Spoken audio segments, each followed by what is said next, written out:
Every brick has my blood, my sweat, my soul. You sold it. You sold me. Now I'm living the last 6 months of my life for me. Goodbye. She sent it. Then powered off. She painted seascapes.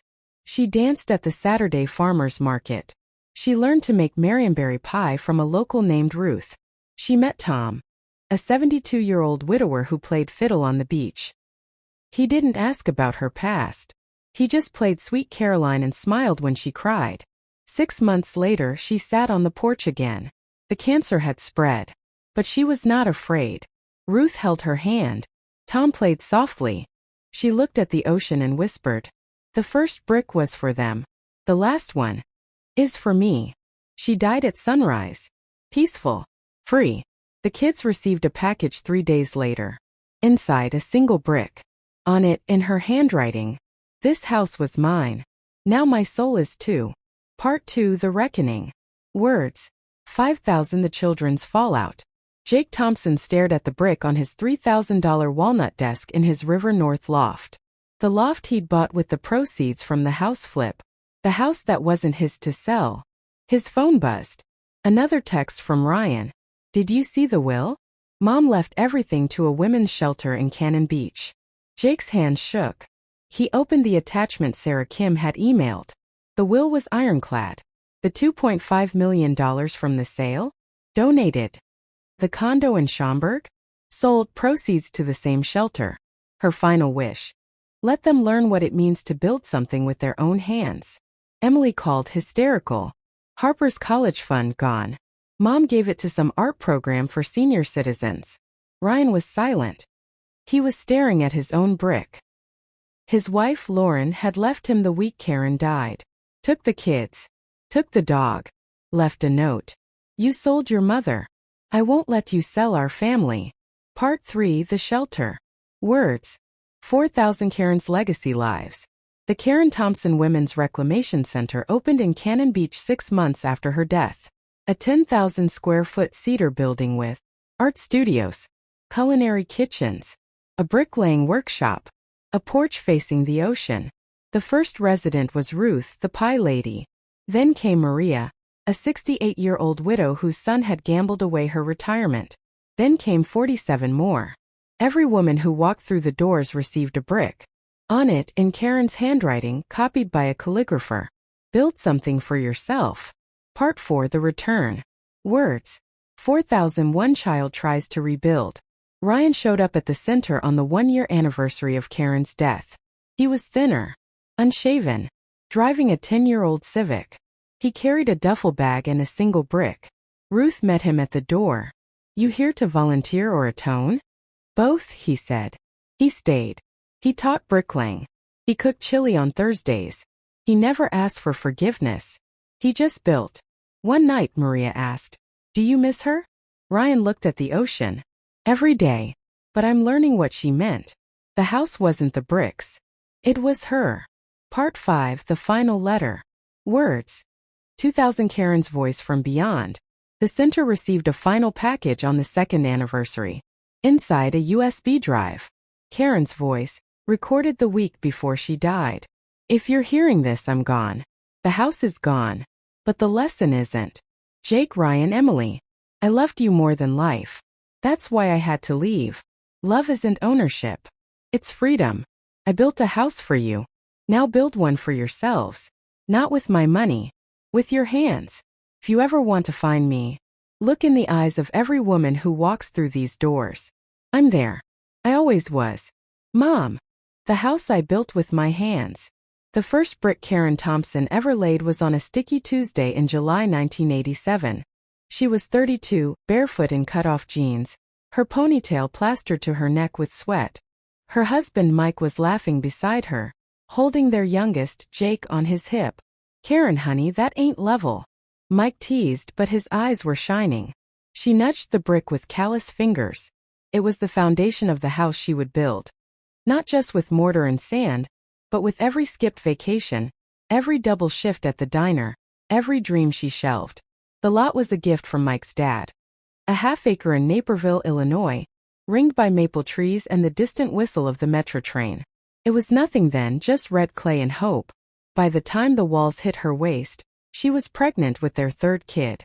She worked until her water broke, then delivered Emily in the half-framed kitchen, the midwife using a Coleman lantern because ComEd hadn't hooked up the power yet.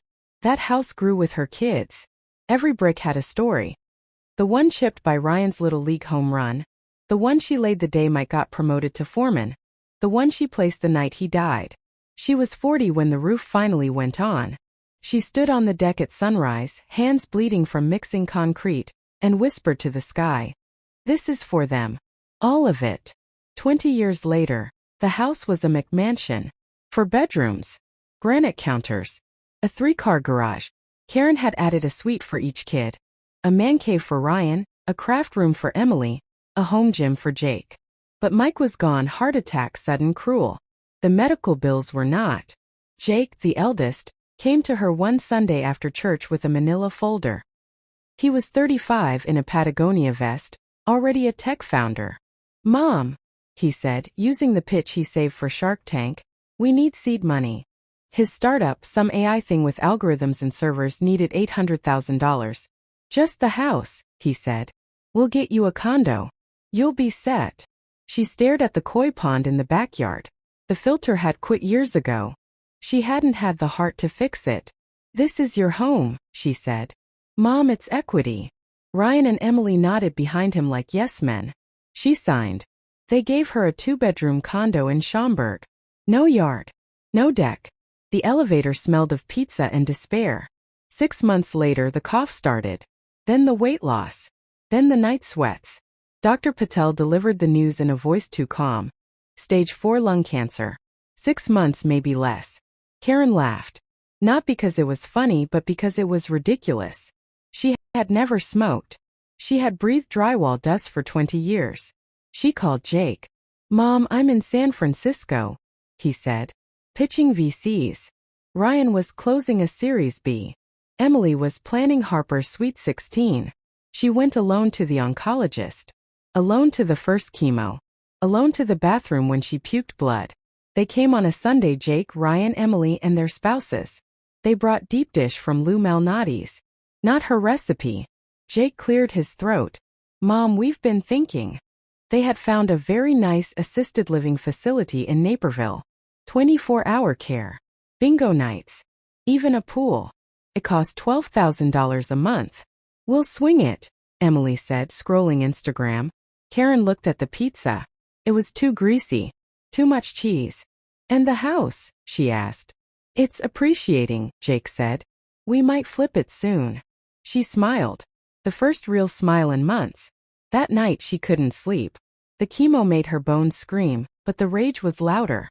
She opened the fireproof safe in her condo closet. Inside was a folder Mike had given her years ago. "For emergencies," he'd said.